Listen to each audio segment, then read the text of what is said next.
Kalure gi onge dongruok moramora manegi kelo noganda e wardsa kama negi tiye. Gikwayo MCAs manyien bende mondo tin makare kendo mondo chop singo duto manegi chiwo ne jopiny e kinde campaigns magi.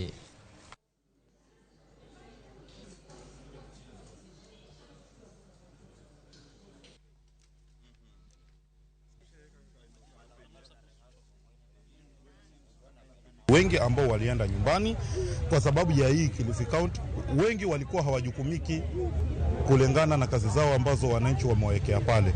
Kwa sababu kama ilikuwa ni upande wa basari au MCAs, kwanza ilikuwa wanaziuza basari. Ikiwa ni pesa ya kwamba ifikie vijana, wao walikuwa wanakata. Yani walikuwa wanafinya. Hakuna kitu moja walikuwa wanafanya. Hawa wenye ambao wamekuja, tumemwambia yule kiongozi wao ambaye ni Governor Mungaro, tumemwambia kwamba lazima yeye mwenyewe atembee mwenyewe door to door. Asingojee tu makaratasi kuonyeshwa kwamba kumefanyika hiki na hakuna kitu.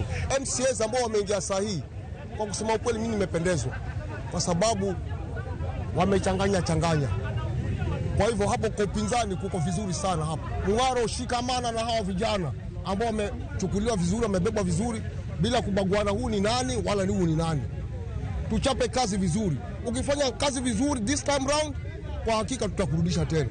Lakini ukianza kusema kwamba mimi ni ODM sijui nini, tutakurudisha hapo kama hao ambao MCAs ambao wameenda. Wale MCAs ambao wametangulia kupata uongozi hawakuwa na maono, jambo la kwanza, na pia hawakuwa ni viongozi. Walikuwa wanatafuta uongozi kwa sababu ya mishahara tu. Tuna furaha watu wa Malindi, watu wa Kilifi County, kwa wale ambao MCA wote tumewafagia, tuna furaha.